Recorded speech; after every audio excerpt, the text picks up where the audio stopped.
Mark Latham and the Because in America, we don't worship government.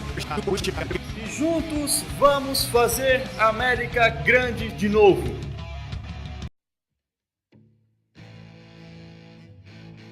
O que é marxismo cultural? Vamos começar com uma descrição bem concisa. Marxismo cultural é um termo amplo que se refere à defesa e aplicação da teoria crítica e, de forma geral, à influência cultural, política e acadêmica de certos elementos na esquerda contemporânea. As raízes do marxismo cultural derivam daquilo que é comumente conhecido como a Escola de Frankfurt. O termo surgiu informalmente, para descrever os intelectuais afiliados ou meramente associados ao Instituto Frankfurt e de Estudos Sociais da Universidade de Gotha, em Frankfurt, Alemanha, no período entre guerras. Crítico, tanto do capitalismo quanto do socialismo soviético, eles tentaram solucionar as falhas percebidas no marxismo clássico na busca pela mudança social. Seu trabalho ficou conhecido como teoria crítica. Definir ou classificar a teoria crítica é extremamente difícil, pois se refere a uma quantidade enorme de ideias, indivíduos e abordagens, que é o aspecto fundamental e permanente da teoria crítica, comum a todas as suas ramificações. Porém, é a criação de teorias interdisciplinares que poderão servir de instrumento para a transformação social.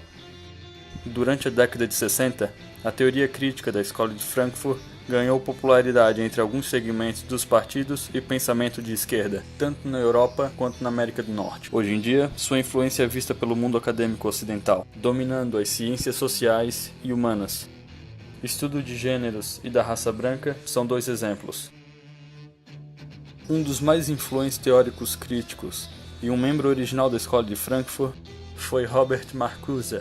Em uma olhada rápida em qualquer parágrafo escrito por Marcuse, já será suficiente para alertar qualquer um, mesmo os que estão pouco familiarizados com a cultura atual de intolerância nos campos das faculdades e universidades. Considere a seguinte passagem de sua dissertação de 1965, Tolerância Repressiva. As minorias pequenas e impotentes que lutam contra a falsa consciência e seus beneficiários precisam de ajuda. A continuação de sua existência é mais importante do que a preservação do abuso de direitos e liberdade, que garantem direitos constitucionais àqueles que oprimem essas minorias. Justiça social, feminismo, neoprogressismo e pós-colonialismo, para dar alguns exemplos, são todos movimentos inspirados ou nascidos da teoria crítica. Portanto, estão todos sob a bandeira do marxismo cultural.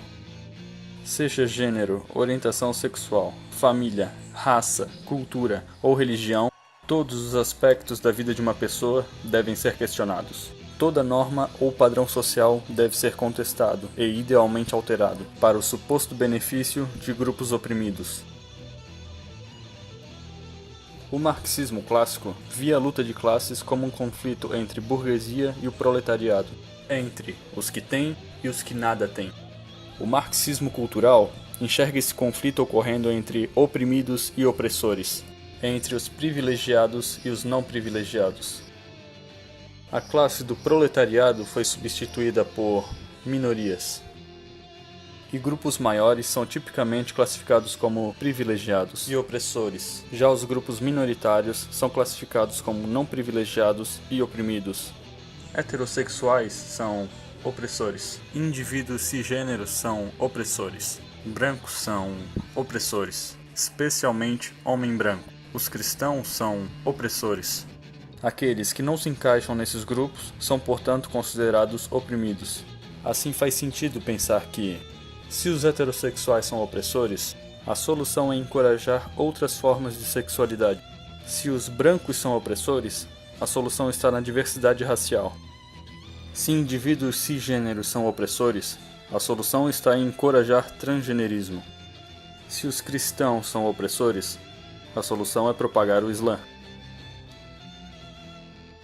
Theodor Adorno, outro membro original da Escola de Frankfurt, escreveu um livro chamado A Personalidade Autoritária, no qual ele define paternidade como o orgulho familiar do indivíduo, o cristianismo como aderência aos papéis sexuais tradicionais e atitudes tradicionais com relação ao sexo, e o amor de alguém à sua pátria como um fenômeno patológico, Essa tendência de se patologizar opiniões e padrões de vida que não estão de acordo com seus propósitos políticos é característico do marxismo cultural. Assim, visões diferentes são descritas como medos irracionais ou fobias.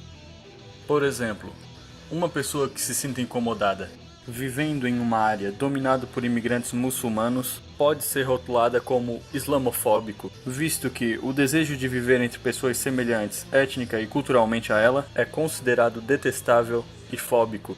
Por outro lado, quando muçulmanos e paquistaneses vivendo na Grã-Bretanha, demonstrando preferência por seu grupo, convertendo seções inteiras de um vilarejo ou cidade em um mini Paquistão, não há nada de desprezível, não há fobia, somente multiculturalismo. 20 anos atrás não haviam paquistaneses aqui. Mas agora os paquistaneses deixaram sua marca. Agora pense daqui a 50 anos. Pô, isso aqui vai ser o Paquistão? Ou a Inglaterra? Vai ser Paquistão? Estamos todos vindo pra cá. Uma manifestação de propaganda popular do marxismo cultural é o politicamente correto, pelo qual os veículos da mídia e os cientistas sociais tornam um exercício obrigatório fazer o seguinte: questionar a linguagem comum. Imigrantes ilegais, por exemplo, devem ser chamados de imigrantes não documentados, enquanto discriminação racial é chamada de ação afirmativa.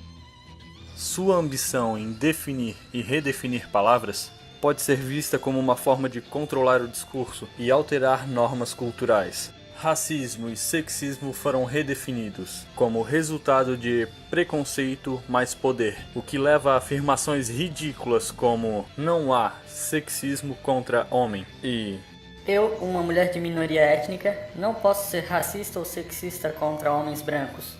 manter uma visão firmemente favorável de grupos considerados oprimidos.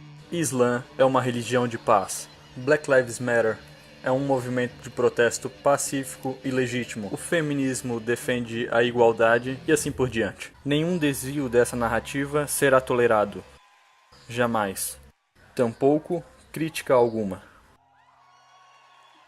Enquanto o comunismo, na visão de Marx, oferece a resposta para a luta de classes em um sistema social utópico, tudo que o marxismo cultural oferece é a proposta desoladora de conflitos eternos entre os grupos ainda mais definidos de minorias ofendidas. A única consequência impactante que sua ampla aplicação poderia possivelmente acarretar é a marginalização da cultura europeia tradicional. Então pessoal, se vocês gostaram do vídeo, curtam, compartilhem e se inscrevam no canal do YouTube e no Facebook.